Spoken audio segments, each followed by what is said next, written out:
This is NRL Tonight. I'm Matt Russell. Here are the headlines. I was never in doubt. Mitch Moses raring to go in Melbourne and ready to continue his great Origin strike rate.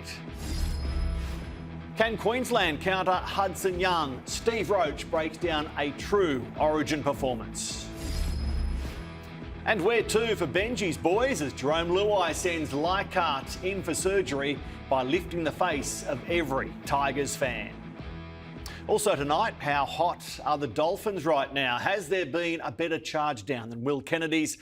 Were the Warriors dudded, and what's happened to the Raiders' attack? But first, Mitch Moses is locked and loaded for Origin 2 on Wednesday, revealing he was never in doubt with a hamstring complaint.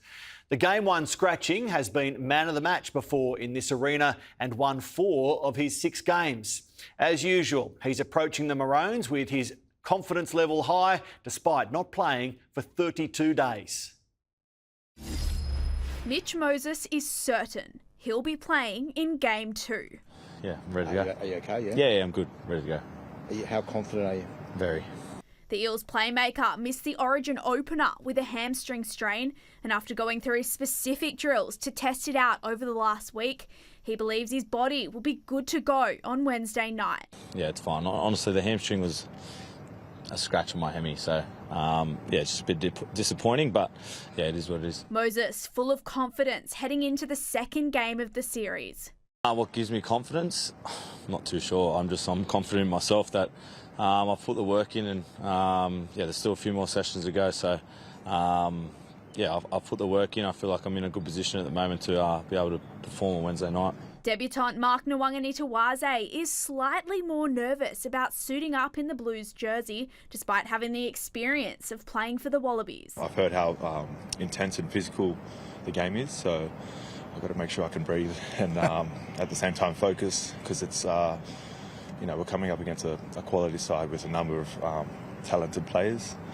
The Roosters flyer has been named in the starting lineup for the first time in his career after Penrith youngster Casey McLean was ruled out of the clash with a quad injury. Tolu Kola will move into the centres, while Nwanganitawaze will step in on the wing.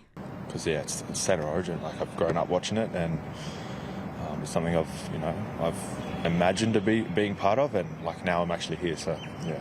The Blues will be hoping to clench the series in the opening 2 games for the first time since 2021. We haven't started well the last few Origins, and there's no hiding that. So I think if we can play the long game and then connect up as a spine as much as possible, I think we'll put ourselves in a good position to be able to start well and obviously win the games. Stephanie Clarkson, Fox Sports News. Now it's good evening to True Blue and Kangaroo Steve Roach. Blocker, you spent yesterday mixing with your Tigers teammate, Benny Elias, who happens to be Mitch's uncle. You two have no doubts about the New South Wales number 6, do you? Oh, he looked extremely confident. He's a confident bloke. No worries about that with Moses. I'll tell you what he does bring to that side, not only a running threat, but his kicking game. It takes the pressure off Cleary. In Game 1, Queensland could put all their concentration on kick chase and trying to charge down kicks because we only had one kicker in Cleary. Now, both sides of the ruck, I reckon it's going to loosen them up a little bit. Mitch sounded confident just then. I reckon you sound confident in Mitch after hearing him speak. Steph went through it perfectly right there. Casey McLean out with a quad injury. Tolu Kola into the centres. Mark Nwanganitawaze onto a wing. Jack Bostock onto the bench. That comes on top of the 5 changes originally. How do you feel about all this change after a win in Game 1? Well, the big thing is they won the game, so you're 1 up in the series. This is the most important game in any series. You can either lose the series in Game 2 if you go down 2-0, or, you can win it. So this is the most important game. Both sides are going to go at it. If New South Wales can fix their start, but you still got another 60 minutes to play after that. So concentration for the full 80, I'm pretty confident they can win. OK, well, Queensland fans, don't worry. We have Harry Grant coming up on NRL 360, where the team will also speak to returning Blues prop Payne Haas. That's with Braithen Astor, Gordon Tallis and the team straight after we're done here on Fox League. Now, Blocker, we often hear that's an Origin play, or he's an Origin player. But what does it really mean? Now, with the help of our mate, Will Bedell, a great mind in rugby league, you want to use Hudson Young as an example. And a few clips from the first half will help you articulate this. Here he is with a lead run on the left side of the field. tracking up outside Nathan Cleary. Then next play, he takes a carry on the right, not bound by any position in Origin. Then from a Queensland bomb, you'll see him track back just in case as cover if needed, only to find himself at dummy half soon after for an important carry. And in the final minute of the first half, he pushes through on a Cleary kick, keeping his legs ticking over despite being gassed. What are you thinking watching vision like this? Him doing so much off the ball, not necessarily picked up by commentators or fans who are watching the on-ball play. Yeah, we often watch the big moments, and they're the big ones that we talk about all the time. But Hudson Young bobbing up on both sides of the field, predominantly a left-hand player, but left-hand side player. He bobs up on the right, kick chase, little things like that, doubling up on his tackles. You know, chasing from marker, first down there on kicks. He does it for the full 80 minutes. He does it for the Canberra Raiders and he does it for New South Wales. So it's those little things that, you know, unless you know and you're looking for those sort of things, you don't really notice it when you're watching the game. You watch all the big plays. But, mate, he is one hell of a player. Well, let's go to the second half. 10 minutes into that period, Hudson Young has 3 defensive plays in a row in his red zone. He's involved on Ponga, on Max Plath, on Carrigan. Then he rolls his way into a crucial Blues try, telling Ethan Strange to go wide. So here's his defensive plays, 3 in a row. So he's gassed, but you can see Queensland here, they're kicking in straight away. Hudson Young tells Ethan Strange, get out to the left there, himself getting into first receiver and giving the ball straight to Ethan Strange, who he knows is going to be in position because he's told him to be. It eventually unfolds. Stephen Crichton scores. The Blues go on to wing. Now, Nathan Cleary and Strange rightfully earned much praise out of Origin 1. Do you reckon Young earned the praise of his teammates and those inside the Blues camp? Oh, 100%. They would know even before the game the sort of plays that he comes up with.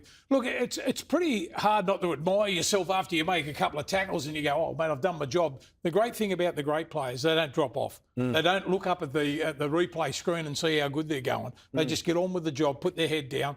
And, you know, just all those little things. Even, you know, getting the 5'8" out wide, you know, that's not predominantly on his side. And all of a sudden he's shifting the ball. That's how they got the overlap. That was telling. As the ball's in the air, he's saying, Ethan, get out there, and then putting himself in a position to play link. That helps with the combinations that you're playing with your Canberra Raiders teammate. You know, I don't know whether he'd be comfortable saying that to the likes of Cleary and also Moses, but you know, he plays with that guy week in and week out. He knows what he can bring. Got him ready for that play. As I mentioned, Ethan Strange rightfully earning so much praise, but he was in that position because he was told to be by Hudson Young and then fed by Hudson Young. So some fantastic clips there thanks to Will Bedell. Now, we'll have a full Origin preview from 6 o'clock Eastern on Wednesday, crossing to Melbourne, giving you the final lineups and tapping into our expertise from our Fox commentators. That's from 6 Wednesday on Fox Sports News and Fox League. Blocker, did you have a good time at Leichhardt yesterday? I saw you parading around the ground. The final time we'll see NRL at Leichhardt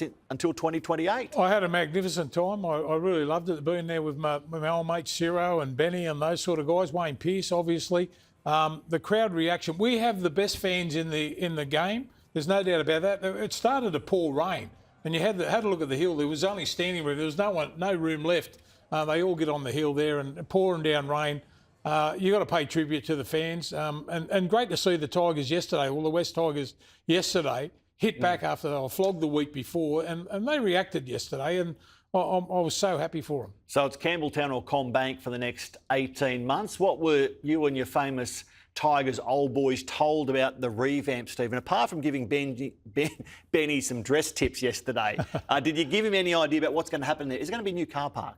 No, mate, that's half the beauty, mate. You go to all the pubs in Balmain, there's 18. Now, if you make it to the ground, you're pretty happy. They call it the Tiger Walk. You generally go to 4 pubs. Yes. Go to the pubs on the way down, and that's the beauty of it, mate. There's you know, grandfathers and sons and mothers and, you know, daughters and all that sort of stuff. Yeah. It's a community, Matt. The Tiger Walk is community. If you haven't done it before, I'd love to take you one. Okay. So new amenities, new seating, you know, spruce the joint up and just leave it there without any other sprucing. But the main thing is we're keeping the hill. That's good. Who did it best, Blocker? Which hat trick was most impressive yesterday? Keano Kinney's 3 try assists or Jerome Luai's 3 tries? Now, before you answer, how good is this bloke going? After a rocky start to the year, he's fixed his catching game. Yesterday, Keano Kinney, 300 run metres, 9 tackle busts, 5 offloads and 3 try assists. He had 4 earlier this season. Is it just a case of consistency now for a player who can change a game from anywhere? Oh, I think he's an unbelievable player. I said that before. We've got a lot of fullbacks that are small in stature, but geez, they're tough and they can play. I love the way that he identified that the Tigers' ruck was getting tired. You know, about 20 minutes before the half time, he identified that. He set up 3 tries through there just with pure speed. And no, he's a super player. There's no doubt about that. So 3 try assists, Keano Kinney. 3 tries to Jerome Luai. It wasn't fancy feet or sleight of hand yesterday, just will and a bit of brute force. What do you say about this performance? I thought it was outstanding. I mean, he was under the pump. Everyone was talking about him not being a leader and all that stuff going to the Chiefs in New Guinea, and he hasn't been playing what he did. I like your word there. He used his will to get over the stripe. Generally a dancer in general play, trying to set up plays all over, but mate, he willed himself to score a couple of those tries. So, mate, good on him.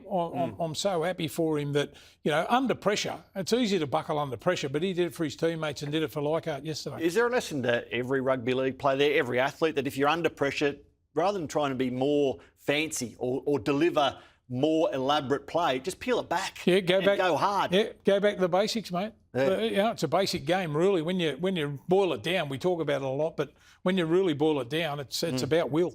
Let's go to the ladder. The Tigers are in 10th. They bounced back from a 68-0 drubbing last week to score their 7th win of the season. Coruscant, Dewey, Twal, Fainu, they're due back in coming weeks. They only have 4 home games to come. They're against the Dolphins at Campbelltown this Saturday. They have Penrith in the final round, if you think it might come down to that. Will the Panthers be resting players in round 27? That's too far down the track, surely. What happens, Blocker, to here for a team that hasn't played finals since 2011? I'll tell you what, they'll get plenty of confidence out of yesterday. There was times there where they were behind on the scoreboard, they hit back. Getting all those players back, you never know. They might go on a run here, the Tigers. Well, fingers crossed, that's what I hope they do. But, mate, you go back to the start of the year when they had all those players, they were beating some good sides. So there's no reason why they can't. Okay. The Tigers to make the finals, lock it in now. Let's go. Let's go, Tigers. The Warriors and Sharks are both inside the top 8 and played a captivating contest on Saturday. Despite being the lowest scoring game of the season, it was still a beauty. What a play from Will Kennedy. At point blank, he defuses the Warriors' kick cleanly and avoids illegal contact in the process. It paved the way for the winning field goal. Have you seen a better charge down than that? It was like magic. Where did the ball go? Where did the ball go? Will's got it. Yeah, a couple of you talk about Will. I mean, the charge down that kick, they were sitting there for the field goal. That would have won them the game. And the charge down, unbelievable. But you've got to consider the conditions too. It makes it even better that he caught that football, put his team in a position to win, and they went on to win by 2 points. Since signing a 1-year extension, he's been huge in back-to-back games, as has been Braden Trindle. He smoked the winning field goal from 2-point range, and the Sharks were home. What a win. They're 4th in a row with half their spine missing and on foreign soil. Mate, the big thing was, I thought he had a shot at field goal before this one was kicked, and it looked a little bit flat. Didn't reposition himself at all. Off 2 steps. Mate, he kicked that ball into the stand. I couldn't believe it when he hit it. Off 2 steps, how much power he got behind it. Does that change your opinion on the Sharks? The fact they've gone 4 in a row, down on troops, winning away like that, tight, tough contest? Had to get a big scalp. Now, we've talked about a lot of their players moving on next season, so maybe they're looking at this being their last chance, but they were incredible. But the Warriors, for mine, look, I love the way the Warriors play in the dry and they throw the football around. They score plenty of points. They didn't adapt to the wet. I thought the Sharks adapted to the wet. They tried to take time off their big boppers and try to slow the ball down. They did it better than the Warriors and ended up getting the points. The 10-8 scoreline put the focus on a controversial shot clock penalty to Cronulla and a gift 2 points in stark focus post-game. There was a dropout. Chanel says to the referee, there's an advertisement on the screen. He says, "Ref, how long have I got? I can't see the clock." He says, "You got 5 seconds." He kicks it in 2, and as he's kicking it, the siren goes off, blows his whistle, gives a penalty, 2 points straight in front. And then they question and he says, "Not my fault." When you ask the question, because you can't see it on the clock, and the response is, "You got 5 seconds," and you kick it in 2, that's embarrassing. Andrew Webster has absolutely earned the right to blow up by being so mature, so pragmatic about other controversies during his coaching career that have dudded his team. And surely there's some sympathy given this situation. At the same time, Stephen, the shot clock was not brought in to gift your side a breather by milking it in the final few seconds. If you don't want to concede a penalty, take the kick after 15 or 20 seconds. Don't wait until second 28, 29. Where do you sit? Well, where I sit is they said that there was some advertising on the scoreboard where the shot clock was. Hello, someone will get their backside kicked. Don't worry about that. Honestly, you got that time. He did do the right thing, said how long we got. By the time he said you got 5 seconds, there goes 3. He's got 2 seconds to kick the ball. Yeah, and it was costly, wasn't it? But the other thing too is you look back, the game was won by 2 points by the Sharks, right? At the end of the day, you know, you could blame 6 or 7 things. You know, they didn't get it done. Speaking of controversies, Parramatta's defence was worthy of a win against Canberra, but try or no try? We'll get Blocker's take on this. Kelma Tuolangi put down after the break. It proved the difference on a thrilling Saturday night against the Raiders. NRL Tonight, Matt Russell alongside Steve Roach. Coming up on NRL 360, Harry Grant and Payne Haas are going to join the team at Blocker, so stay tuned for that. Back at Clubland, Parramatta has made life really hard for Canberra now. The Eels kept Canterbury to 14 points last week. This week, the Raiders could only muster 12. They had 32 tackles in Parramatta's red zone in the first half, but couldn't score a point. How happy should Jason Riles be, Stephen? Yeah, well, they're a great attacking side, no doubt about that, with the Canberra Raiders. But, you know, they got up in their face. They did ball watch.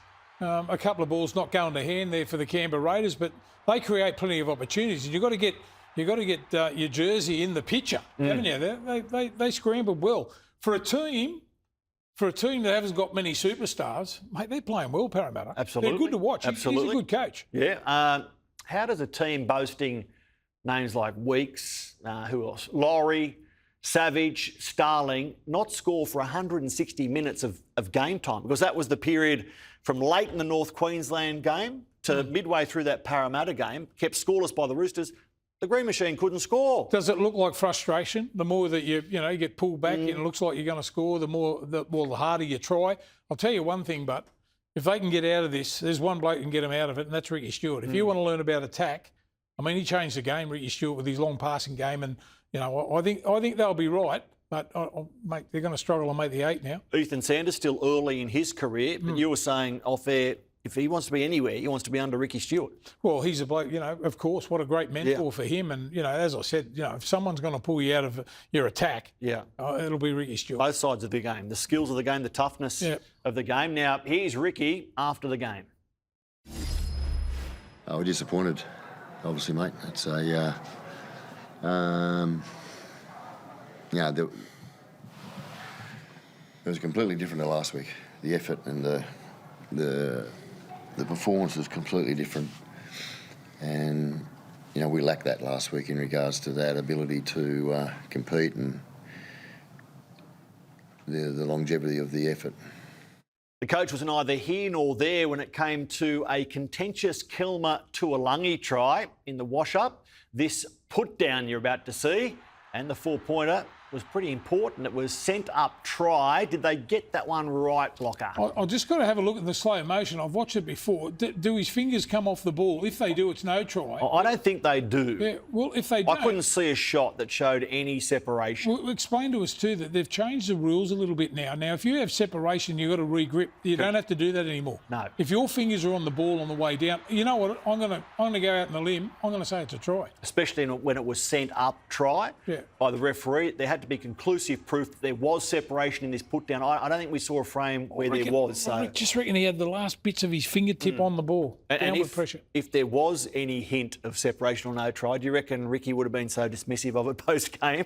Oh, well, Ricky's a realist too. He'd be looking at that going, oh, well, that's just one part of the game. We should have been better in a lot of other areas. Ronald Volkman nailed a field goal on half-time to make it 9-0 at the break. Have you been impressed with him in the absence of Peasant and Moses? Can he play a role going forward, especially when Peasant heads to the Broncos next year? Yeah, he can. There's no doubt about that. He's doing things that, blokes have played 100 games, still trying to get right. He's only. I got an amazing. I asked you before the show. You know, how many games does this kid play? He's only played 16 games. I mean, mate. He's doing things that that are really good. Fit in with Moses, playing at halfback. He can play 5'8", and play a lot of games together. He's going to be a good player. That was only his 9th game this season. Yeah. Never played more than 3 in his past 3 seasons. But would you agree he's doing things that halfbacks that have been playing 150 games are doing? And a lot of room for improvement as he continues to get more NRL time. Now, this was a highlight on Saturday. Isaiah Iongi to Gideoni Kartonga, a Tongan international to a Fijian international, who both joined the Eels last year and look very much in sync. You like that edge forward particularly, don't you? Yeah, I do. And he's powerfully built. But I'll tell you what, the other thing too, he uses his snouts. He knows how to run inside shoulders there. Power, mate, he can break through. You always get a little bit of a diamond in the rough. These guys are hardly heard of. They've got their opportunity this season. And, mate, look at blokes like this. Mate, they can score. That was a slick try, fullback to edge forward. I know you like little blokes who play like they've got a big body. Well, you must have loved Trey Fuller's performance. Fresh from turning down much bigger bucks elsewhere to stay a Dolphin, does he know how much size he concedes on runs like this? He just wound up, return after return, and said, right, I'm coming at you, Roosters. Mate, he is fearless. I mean, to run like... But you know that you can practice sidestepping and swerves and everything at training. Mate, he's unbelievable. Yeah. Mate, how tough is he? Played tough, and we know how evasive and skillful he is. This side of the game, though, straight up. You look just at that. fearless. He got whacked there. He just straight to his feet and plays the ball. Christian Wolf would have loved the game of so many of his players, but particularly his number one, who doesn't get as much game time as so many people would like because of how star-studded this Dolphins backline is. But if he keeps playing like this, it'll be hard to keep him out of the 19, Matt, Trey Fuller. Matt, he's backed himself. He knows the great thing about those sort of players that are on the fringe and get their opportunity is the big thing for them is to be ready when they get picked. Mate, this guy looks like he's played 100 games. I've asked you before about the toughest pound-for-pound people you played with, and where does this bloke rank? Mick Neal's playing weight was listed as 65 kilograms. There are jockeys heavier than that blocker, and you played with him. Here he is. I had never seen a tougher man in my life, and then along came Jeff Tuvey, but Mickey Neal, mate, he'd throw himself at 110 kilo front rowers. He didn't care. Mate, the great thing about that Tigers side when we were playing, you had Wayne Pearce, Gary Freeman, Benny and Mick Neal. They do 250,000 tackles a game. I didn't have to do that much tackling. But he hasn't been well of late. Mick, he's a great mate of mine. I played a lot of football with him, so made a shout out to him. He's a tremendous player. He's the only bloke I've ever seen get in the showers and have to run around and get the drops. That's how small he was. 65 kgs. Yeah. I know that he knows, I'm saying this in jest, pity his legs weren't just a little bit shorter. Maybe Mal wouldn't have been able to ankle tap him in the 89 grand final. Do we have that vision, I wonder? Yes, we do. Here it is. He was little, but just a bit smaller, and he would have got away, blocker. Mate, unbelievable. Mate, the ankle tap, it's one of the greatest all-time ankle taps for the Canberra Raiders. Had we'd have been able to score there, she was game over. Yeah. Okay, let's go back to the modern day, back to the Dolphins. How good is Cody Nikorima and Isaiah Katoa? Their combination fantastic. Should Nikorima have been re-signed yesterday, last week, last month? How good is this bloke going at 32? Yeah, he's got some good blokes on the outside of him too. When you have a look at their back line, it's one of the best. Probably along with the Newcastle Knights. They're a side that love, or people love to watch. There's Herbie Farmworth just scoring there, and Bostock and all those sort of guys. But these guys have got the unbelievable ability to make the defence guess at what they're going to do. Mate, they're very skillful. I love watching them play. They've got former Raider George Williams inbound from Warrington next year on a 2-year deal. Do they need George? No, he'll be a squad player. He'll be a fill-in. Obviously, if those two guys are available for a selection, they'll be first pick, no doubt about that. Well, we know that the halves are going so well off the back of their improved defence. 7 times this season, they've kept the opposition under 14 points. That's already more than last season. And in their final 10 games last year, they coughed up 33 points per game. They're way underneath that so far this season. Their coaching staff under Christian Wolf deserve a rap, right? I like Christian. He's a hard man. He doesn't take any shortcuts. And mate, his team plays like that now.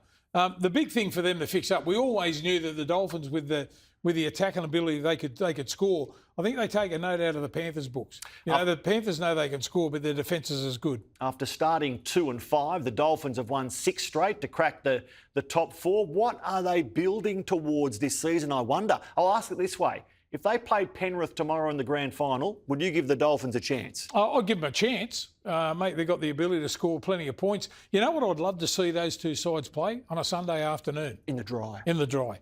No wet weather, just battle it out, play for play, set for set, and see who can come away with a win. El Nino kicking in, so mid-20 degrees, dry track. That'd be great. Beautiful. Let's have a look quickly at round 16, which starts on Friday. Knights v Dragons open proceedings. Have a look at the triple treat on Sunday. Warriors v Cowboys. That's in Christchurch. Storm, Canberra in Melbourne. Roosters, Sharks in Sydney. That fills an afternoon, evening and night on Fox League, Blocker. Yeah, I couldn't wait to sit back. I'll be doing one of those games. So, I'll be sit back and watch the other two. Be good. Well, enjoy the rest of your week. We'll see you back here next Monday. Stay tuned on Fox League because NRL 360 is around the corner. On Fox Sports News, Gemma Barge has the headlines next.